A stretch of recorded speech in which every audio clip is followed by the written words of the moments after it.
Hello, നമ്മുടെയൊക്കെ പ്രശ്നങ്ങളുടെ തുടക്കം എന്താണ്? ഒന്ന് ആലോചിച്ച് നോക്കിയേ. അത് വേറെ ഒന്നല്ല കേട്ടോ, നമ്മുടെ ഒരു കമ്മ്യൂണിക്കേഷൻ ശരിയാവാത്തതുകൊണ്ടായിരുന്നു. കാരണം എന്ന് പറഞ്ഞു കഴിഞ്ഞാൽ നമ്മുടെ ഒരു കമ്മ്യൂണിക്കേഷൻ കൃത്യമായിട്ടാണെന്നുണ്ടെങ്കിൽ അവിടെ ഒരു പ്രശ്നം അല്ലെങ്കിൽ ഒരു പ്രശ്നത്തിന് സൊല്യൂഷനാണ് ഉണ്ടാവുന്നത്. നമ്മൾ എന്ത് കാര്യം സംസാരിക്കുമ്പോൾ അല്ലെങ്കിൽ ആരുടെ അടുത്ത് സംസാരിക്കുമ്പോഴും നമ്മുടെ എക്സ്പ്രഷനും നമ്മുടെ ബോഡി ലാംഗ്വേജും നമ്മുടെ ഉദ്ദേശവും ഒക്കെ അനുസരിച്ചായിരിക്കും അതിനുള്ള റിസൾട്ട് വരാം. അതെല്ലാവർക്കും അറിയാലോ, ഒരു ഗിവ് ആൻഡ് ടേക്ക് പോളിസിയാണല്ലോ. നമ്മൾ എന്താണ് കൊടുക്കുന്നത് അത് തന്നെയാണ് നമുക്ക് കിട്ടുള്ളൂ. അപ്പൊ നമുക്ക് എന്താണ് കിട്ടാൻ നമ്മൾ ആഗ്രഹിക്കുന്നത് അത് തന്നെ നമ്മൾ കൊടുക്കും വേണം. ഫസ്റ്റ് തന്നെ നമ്മൾ കൊടുക്കുക, അതിനുശേഷം മാത്രം വാങ്ങുക, അല്ലേ? അതായത് നമ്മൾ മറ്റുള്ളവരിൽ നിന്ന് എന്താണ് ആഗ്രഹിക്കുന്നത്, അവരെന്നോട് നല്ലോണം സംസാരിക്കണം, നല്ലോണം പെരുമാറണം എന്നാണ് ആഗ്രഹിക്കുന്നത് എന്നുണ്ടെങ്കിൽ നമ്മൾ ആദ്യം അങ്ങോട്ട് കൊടുക്കാൻ വേണ്ടി ശ്രമിക്കണം.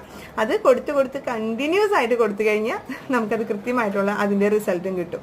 അപ്പം നമ്മുടെ ഒരു കമ്മ്യൂണിക്കേഷൻ കൃത്യമാവണം എന്നുണ്ടെന്നുണ്ടെങ്കിൽ ഒരു കണക്ഷൻ വേണം, അല്ലേ? ആ ഒരു കണക്ഷൻ തുടങ്ങുന്നത് എവിടെ നിന്നാണ്? നമ്മുടെ ഫാമിലിയിൽ നിന്നാണ്. നമ്മൾ എല്ലാ കാര്യങ്ങളും തുറന്ന് സംസാരിക്കാനായിട്ട് നമ്മൾ തയ്യാറാവണം.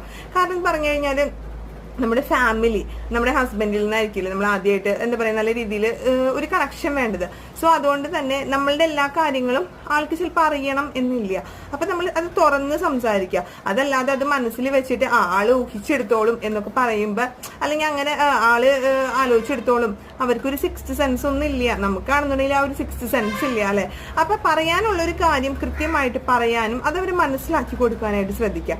നമുക്ക് ഏറ്റവും കൂടുതൽ സംസാരിക്കാൻ ഇഷ്ടമില്ലാത്ത ആൾക്കാർ ആയിരിക്കും? നിങ്ങളൊന്ന് ചിന്തിച്ച് നോക്കിയേ. നമ്മൾ ഏറ്റവും കൂടുതൽ കുറ്റപ്പെടുത്തുകയും നമ്മൾ വിമർശിക്കുകയും ചെയ്യുന്നവരുടെ അടുത്ത് നമുക്ക് സംസാരിക്കാനോ, അയ്യോ അവര് ഫോൺ വിളിക്കുമ്പോൾ അല്ലെങ്കിൽ അവരൊന്ന് കാണുമ്പോൾ തന്നെ നമുക്ക് സംസാരിക്കാനുള്ള ഒരു ഇൻട്രസ്റ്റോ ഇഷ്ടമൊന്നും ഉണ്ടാവില്ല. കാരണം അവരായിട്ടുള്ള ഒരു കമ്മ്യൂണിക്കേഷൻ അല്ലെങ്കിൽ അതൊന്നും സെറ്റ് ആവില്ല. കാരണം അവരായിട്ട് നമുക്കൊരു ഇമോഷണൽ ടച്ച് ഇല്ല. അങ്ങനെയുള്ള ആൾക്കാരുടെ നമ്മൾ അകന്ന് നിൽക്കാൻ വേണ്ടിയിട്ടാണ് ശ്രദ്ധിക്കാറുള്ളത്.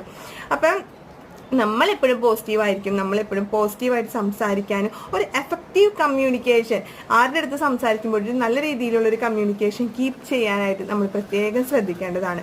അപ്പോൾ എല്ലാവരുടെ അടുത്ത് ഒരുപോലെ നമുക്ക് സംസാരിക്കാൻ പറ്റില്ല. നമുക്കെല്ലാം തുറന്ന് പറയാനായിട്ട് പറ്റുന്ന കുറച്ച് ആൾക്കാർ അല്ലെങ്കിൽ കുറച്ച് സമയം ഉണ്ടാവും. അത് വേറെ ഒന്നുമല്ലേ, ഭയങ്കര സ്ട്രെസ്സായിട്ട് നിൽക്കുന്നവരുടെ അടുത്ത്, ഭയങ്കര ദേഷ്യം പിടിച്ച് നിൽക്കുന്നവരുടെ അടുത്ത്, ഭയങ്കര വിശപ്പായിട്ട് നിൽക്കുന്നവരുടെ അടുത്ത് നമ്മൾ എന്ത് പറഞ്ഞിട്ട് ഒരു കാര്യമില്ല കേട്ടോ. അവരവരുടെ വഴിക്ക് വിടാൻ നോർമലായിട്ടിരിക്കുന്ന ആൾക്കാരുടെ അടുത്ത് നല്ല രീതിയിൽ സംസാരിക്കാനായിട്ട് നമ്മൾ ശ്രദ്ധിക്കേണ്ടതുണ്ട്.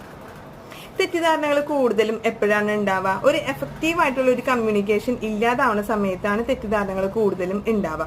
അപ്പം അതില്ലാതിരിക്കാനായിട്ടും നമ്മുടെ കമ്മ്യൂണിക്കേഷൻ ശ്രദ്ധിക്കുക. പിന്നെ ഏറ്റവും കൂടുതൽ ഞാനിപ്പോൾ പറയുന്ന ഒരു കാര്യം ശ്രദ്ധിച്ചു കഴിഞ്ഞാൽ നല്ലൊരു ടിപ്സ് ആയിരിക്കും ഉണ്ടാവുക. 80-20%, അത് വേറെ ഒന്നല്ല, 80% ലിസണറായി 20% സംസാരിക്കാനായിട്ട് നിങ്ങളൊന്ന് ശ്രദ്ധിച്ചു നോക്കിയേ. അത് ഭയങ്കര വ്യത്യാസം എല്ലാവരിലും ഉണ്ടാക്കും. അപ്പോൾ ഈ കാര്യം ഒന്ന് പ്രത്യേകം ശ്രദ്ധിക്കുക. അപ്പോൾ ഇഷ്ടമായെങ്കിൽ സബ്സ്ക്രൈബ് ചെയ്ത് സപ്പോർട്ട് ചെയ്യണേ. ബൈ.